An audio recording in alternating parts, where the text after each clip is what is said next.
All right, so not every week that I've been up here have I said, we're doing something a little bit different tonight, but several. So we're going to try something very slightly different tonight on our test questions. We got numbers, so shout them out, but you can hold up your fingers. If anybody with less than 4 fingers, hold up your stump. No? Okay, good. All right, so who was Tobiah's father-in-law?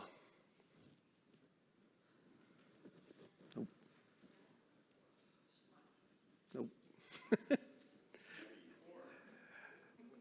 Number 4, that's right. Shechaniah. So Sanballat was his kind of boss, right? But what's wrong or what's odd about the fact that Shechaniah is his father-in-law?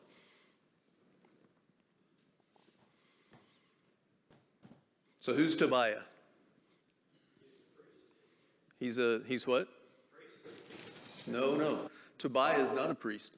Tobiah is actually a Persian governor, right? He's an enemy of the Israelites. And so Shechaniah is a prominent Jew, right? And so this is more of that foreign intermarriage that Ezra was clearing out. So this situation should not exist at this time, right? Because we had Ezra come in, do the whole, 100 and whatever men. That's probably a question, by the way. And clean all that up, allegedly. But here we still have some trouble, right? All right. Who did Nehemiah call his brother? That's right. Number 2, Hananiah. Oh, unfortunately, I put the wrong one up. So it's number 2. The answer is number 2. Okay, we'll move on past that. Moving on quickly. All right, who did Ezra send messengers to requesting Levites? This is when they were camped by the river before they left out. 1. What's that? 1. Number 1, Edo. I got that one right, see. Who led the first return? Number 3, John? Zerubbabel, that's right. Zerubbabel have another name?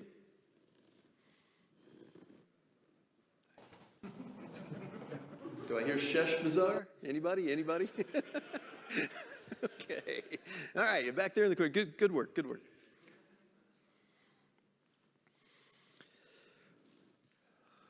All right. I tell you what, let us pick up and read in chapter 5. We will read down to, I think, 13. Just check that. Yeah, 13. So 1 to 13. Now there arose a great outcry of the people and of their wives against their Jewish brothers, for there were those who said, with our sons and our daughters we are many. So let us get grain that we may eat and keep alive. There were also those who said, we are mortgaging our fields, our vineyards, and our houses to get grain because of the famine. And there were those who said, we have borrowed money for the king's tax on our fields and our vineyards. Now our flesh is as the flesh of our brothers, our children are as their children, yet we're forcing our sons and daughters to be slaves, and some of our daughters have already been enslaved. But it is not in our power to help it, for the other men have our fields and our vineyards. I was very angry when I heard their outcry and these words. I took counsel with myself, and I brought charges against the nobles and the officials. I said to them, you are exacting interest each from his brother. And I held a great assembly against them and said to them, we as far as we are able have bought back our Jewish brothers who have been sold to the nations, but you even sell your brothers that they may be sold to us. They were silent and could not find a word to say. So I said that the thing that you are doing is not good. Ought you not to walk in the fear of our God, to prevent the taunts of the nations, our enemies? Moreover, I and my brothers and my servants are lending them money and grain. Let us abandon this exacting of interest. Return to them this very day their fields, their vineyards, their olive orchards, their houses, and the percentage of money, grain, wine, and oil that you have been extracting from them. Then they said, we will restore these and require nothing from them. We will do as you say. And I called the priests and made them swear to do as they had promised. Also shook out the fold of my garment and said, so may God shake out every man from his house and from his labor who does not keep his promise. So may he be shaken out and emptied. And all the assembly said, amen, and praised the Lord. And the people did as they had promised. All right, so long reading there, but that's like the whole half of this chapter that they're sort of split into two pieces. There's a discussion about sort of social justice in a public way, and then the second half of the chapter is Nehemiah talking about his personal choices as how he handled his relationship with the people. All right, so in these verses, right at the beginning here, we see three groups of people that have a grievance. They have a problem, right? So in verse 2, you see the poor people who've got large families, and they're saying, hey, we can't afford to feed our families. But the farmers are saying, hey, we aren't able to do our payments for grain. We can't afford to buy the seeds, and we've gotten into a situation now where we've mortgaged our land to buy food and things for ourselves, and we're out of money, so we're in trouble too. And then there's another group, they're also farmers, but they're saying their problem seems to be more about the taxes for paying the king, right? And they're saying, hey, we've had to borrow money, and that I think is an important distinction. It's not so much the paying of the tax, it's the borrowing of the money to pay the tax. And they're particularly aggrieved because it seems like that group have been affected by this slavery aspect, right? So the holds, like any other disaster, right? It's usually not a single fail point, right? You usually have a cascading of failures. If you look at air disaster, it's usually, if any one of those things hadn't happened, it probably would have been okay. In this case, the kind of the primary problem seems to be that there's a famine, right? And so the land isn't producing, and they're not able to keep up. It's interesting that it's a famine because of where we are in this conversation, right? So we started out in Ezra, and we've got at the beginning, so Haggai is prophesying back then, and he's saying in Haggai 1:9, you know, you looked for much, and behold, it came to little, and when you brought it home, I blew it away. Why, declares the Lord of hosts? Because of my house that lies in ruins, while each of you busies himself with his own house. And therefore the heavens above you have withheld the dew, and the earth has withheld its produce. And I have called for a drought on the land and the hills, on the grain, the new wine, the oil, and what the ground brings forth, on man and beast, and on all their labors. So we see that prior to the temple being constructed, God wasn't happy with the people because they were building houses for themselves, and they were progressing as if they were just returning. Like the whole point of going back was just to not be in captivity anymore, right? So it's interesting to think, and I don't have a firm answer for this, and I'd be willing to hear from you guys what you think. Is this the same famine? Right? Because they have now completed the construction of the temple, right? But it's not really particularly clear. But there's definitely a famine that's going on. In addition to that, you see this idea of usury and taxes adding in and just really multiplying the misery that the people are in, right? And Nehemiah's not happy either, right? So he knows what this means. He knows that this is a problem for the people, and he knows some other things we'll get into in just a minute. But he records specifically that he's angry. Follow up in verse 7, though, he catches himself, right? And he says that I took counsel with myself, right? So having made this kind of effort to calm himself down, he goes back to form, right? What have we said about Nehemiah? He's a planner. He's listing out a way forward. So we see that Nehemiah starts to put together a case. He's building a case. And the wording doesn't specifically say it in the Bible, but it just looks to me like he's putting these nobles on trial before God, right? So he accuses them of crimes against the people, right? Calls them all together, but he doesn't do it in a fiery way, right? If you look into the language that he uses, he says us, right? And there's some talk out there, if you look through the commentaries and things, about, is Nehemiah saying that he was also guilty of these crimes? And the answer is no. This is Nehemiah being a politician, right? Rather than instantly creating this adversarial situation with these people, he's sweet-talking them, but he's pointing out very firmly what it is they've done wrong. So when it comes to usury, there's kind of a problem there. It's against the law of Moses, right? If you look back in Exodus 22:25, it says, if you lend money to any of my people, meaning the Jews, right, with you who is poor, you shall not be like a moneylender to him, and you shall not exact interest from him. Apparently I can't spell either. Sorry. So we see this same concept in some other religions, but basically God has told them that they can lend money, but they have to just receive it back at the same amount, right? There can't be any compounding of interest. And I don't know why that was God's feeling, but that was the rule that he made. And these people are apparently charging excessive interest.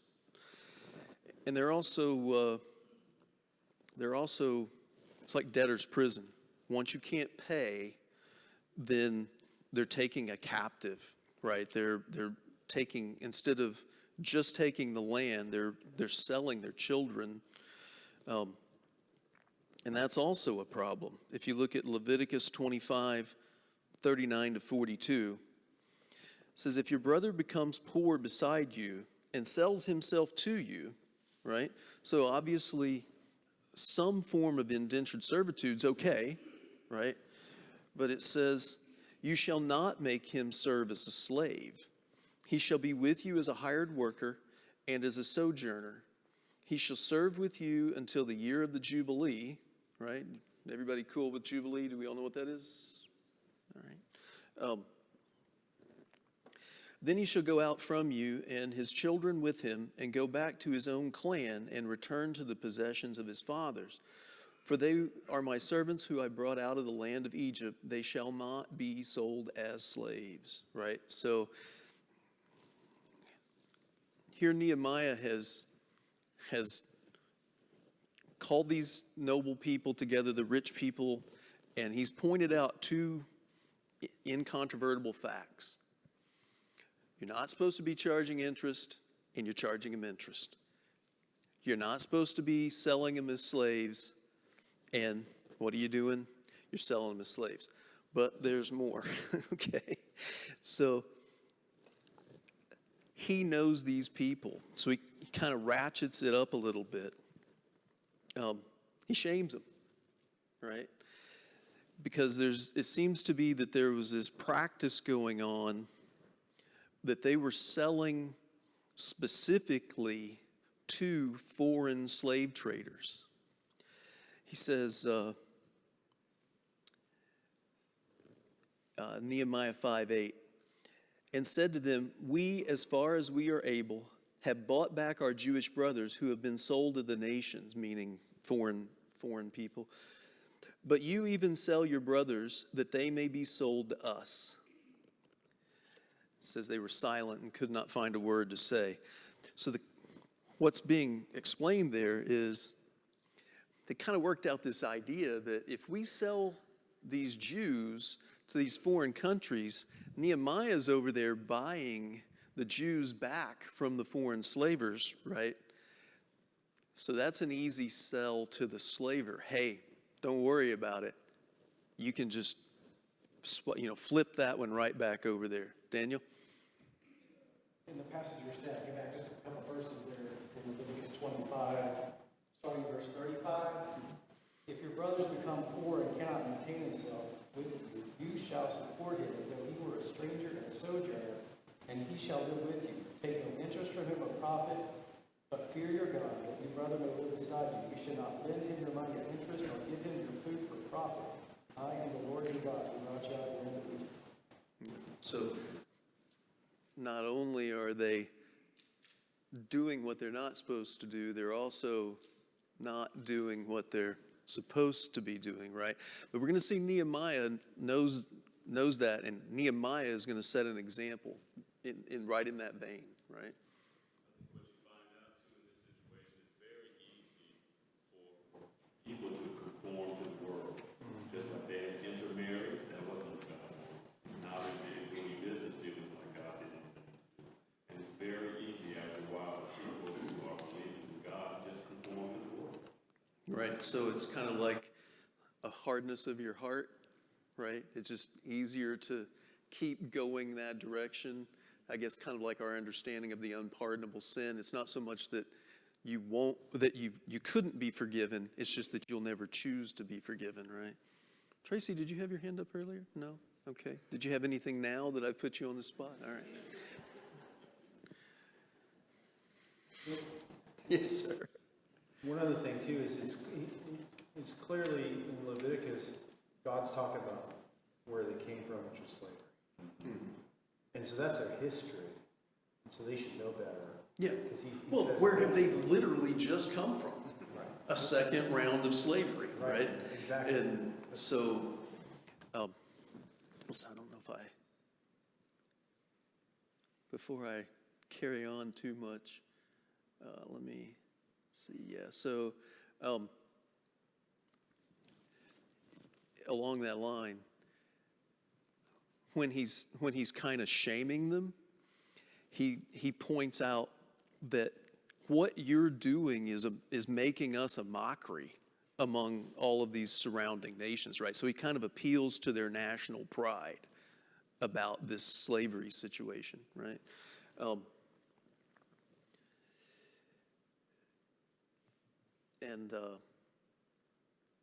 He also makes it clear, to Daniel's point, that he and his, so some group of people that are kind of his team against this team are out there. They're buying these people back out of slavery, and they're supporting them. They're making interest-free loans to them and trying to be a help in the community, right? Just like the law demands, right? So, and at the end of it, he says, y'all are going to give it all back, right? So I have no idea how big this meeting is. It doesn't say how many people came. It doesn't say where it was held, right? But it does say that while he's laying out this case, nobody's making a counter argument, right? And when he's done, they all agree that they're going to do that, right? So let's look at verse 12.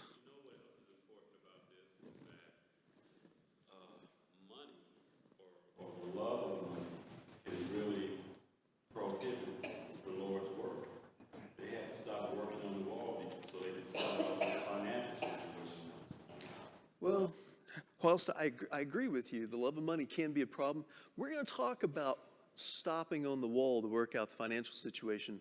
when we get kind of to the end of chapter 5. Okay, so let's hold that for a little bit. But yeah, Keith, you're absolutely right that money frequently causes conflict with doing right. All right, so in chapter 12, then they said, "We will restore these and require nothing from them, and we will do as you say." So that's their response. Absent from that response was any kind of, "Oh no, we're really sorry." There was no remorse, right? So this is like pretty much my opinion, but seems more like they're sorry they got caught than anything else, right? But he had made such a strong case against them, they really didn't have any other opportunity. Yes, sir, Bob. I don't know if everything is chronological in here. Later on, Ezra will read the law to the people. But up to this point, they spent a lot of time talking about building the walls and the temple and whatnot, but very little, if any, talking about the laws. And a lot of these people, it's almost ancient history to them because they didn't take part in living there. So Ezra has definitely read the law. new news to them. They ought to know what they need to do. But we're going to come back around. We're going to have a reading of the law again in chapter 10, 11? I can't remember. Back at the end of the book. We're going to go through that again, yeah. At this point, they should know what the law says. Well, so you're bumping into the same topic as Keith about this. How are we doing on time? Yeah, we get plenty of time. So let's just set that aside, and we'll come back and talk about it in context of the chronology of all of this. All right, so Nehemiah at this meeting, he makes this sort of big show, right? It says he turned out the hem of his garment. Some say he shook off his lap, right? But he has this kind of object lesson that he does in front of him, and he says that if you don't, it's a curse. That if you don't follow through with the commitment that you've made today, may God cast you away, just like I've emptied my garment out, right? So, verse 13. I also shook out the fold of my garment and said, so may God shake out every man from his house and from his labor who does not keep his promise. So may he be shaken out and emptied. And all the assembly said, Amen, and praised the Lord, and the people did as they had promised. So, going back to where I said, well, they didn't really show any remorse, I will let it stand that could represent a change of heart. But maybe not. Harry, were you? No. In verse 12, the latter part, he says, look, I went and got the priest, and I made them give an oath to the priest. Maybe Nehemiah's looking at, hey, you guys really don't have to change your heart, you just got to change your lips. You know, you're serving me, you're giving me what I want to hear, but your heart, and as you see through Ezra and Nehemiah, it really points out that there needs to be a change of heart. This may be hey, you need to change your heart. And then hey, everybody's happy. I heard once, and it feels to me like a good start. If you can't get to the point of changing your heart, you can act your way to better thinking faster than you can think your way to better acting, right? So these guys at least made a good start on that. So we'll withhold judgment and move on. All right.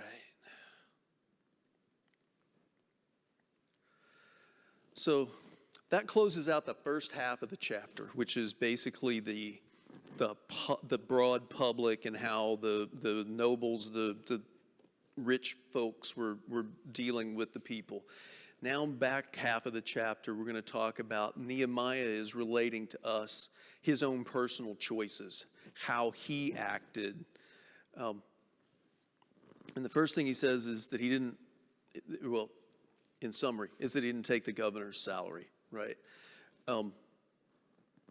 There's a couple of things that we can kind of catch from that.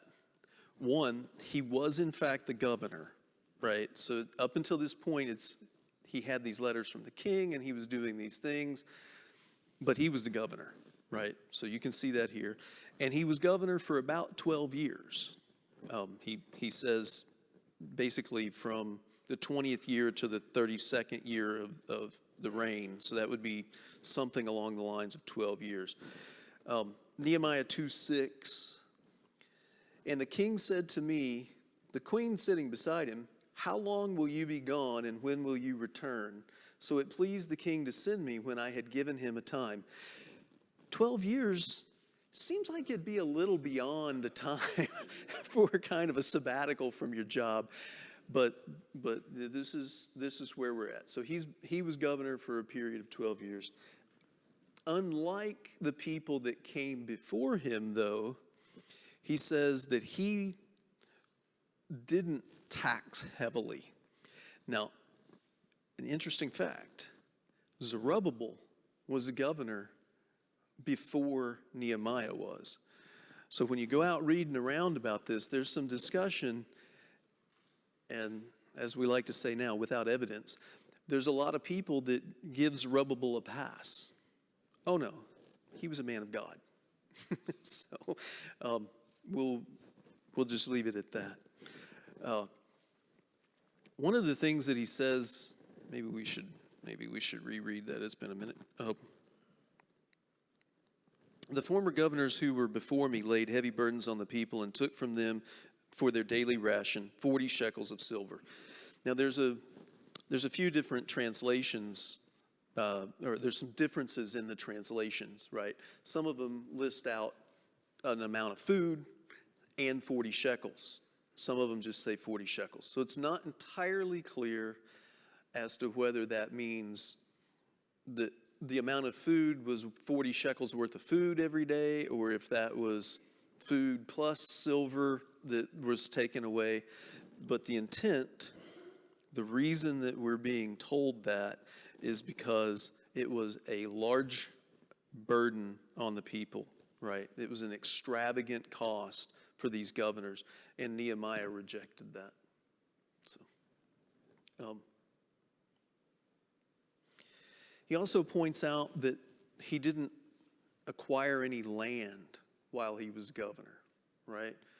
And it says that they went to work, and all of his people. It seems like not only did Nehemiah not, but his group, they were focused on rebuilding the walls and getting the city back into a proper sort of condition. So what I guess other governors or politicians tend to do, like maybe with insider trading or things like that, is to enrich themselves, right? And Nehemiah was clearly going about doing God's work. And we also see that he had 150 people that ate with him, right? Or that he fed out of his own funds. And they eat a lot. Every day he killed an ox and 6 sheep and some birds, right? But one ox, that's a big animal. That is a lot of meat every single day. And Nehemiah is bringing that out of his pocket because he doesn't want to harm God's people, right? And then at the end, and I'm open to having a discussion about this, at the end, he asked God to remember the good that he's done. What do we think? What do we think about that? Why would he ask God to remember the good that he's done?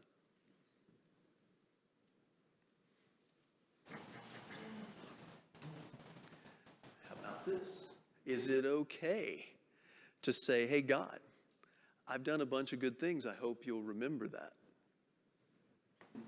Mark's down with it. See, why not?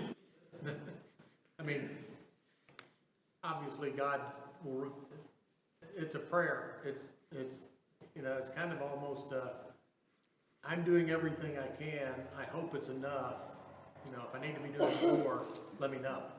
Okay.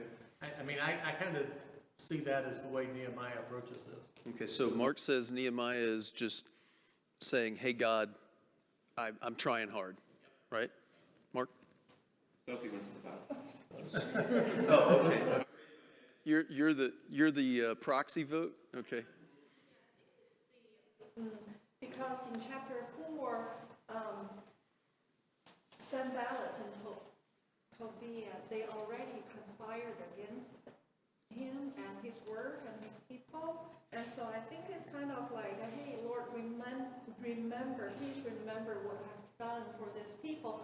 Because later on in the chapter 6, and they conspired against him again. And so the work you've done is like, Okay, so we're really going to have to get to that timeline thing. Okay.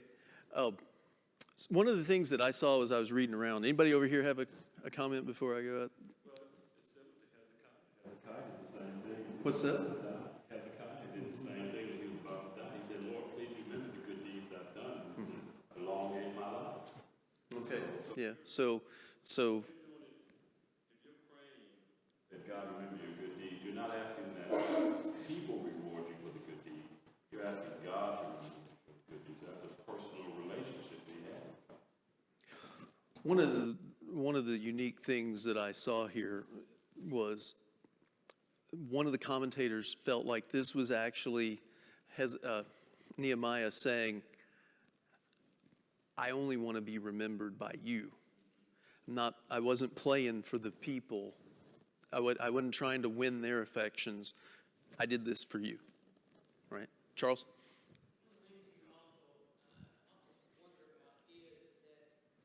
With what Nehemiah was doing, what kind of example was he setting for those, the nobles, the people, in going back and bringing up God's laws, and we need to remember and follow God's laws. So remember that, not just for me, but for the people that have had a change of heart. Okay, so Charles says that he was trying to point out to the people he's writing to and remind them of the right way to be. Okay, so we're on to 5 minutes or under 5 minutes. Let's finish chapter 5. So why in the world are we talking, we got to build the wall, we got to get this done, there's stuff going on out there, there's armies, there's all this stuff. Hey, so we got this famine and we got these problems, and let me tell you about how I was running myself as governor. And then right back around, we're coming up in chapter 6, we're going to go talking about finishing the wall and some political treachery that's going to happen. Chapter 6 can be good. We're not going to get there tonight, but I think we'll have fun with that one. So why is this placed here? Then there's some idea that this is not on the timeline, right?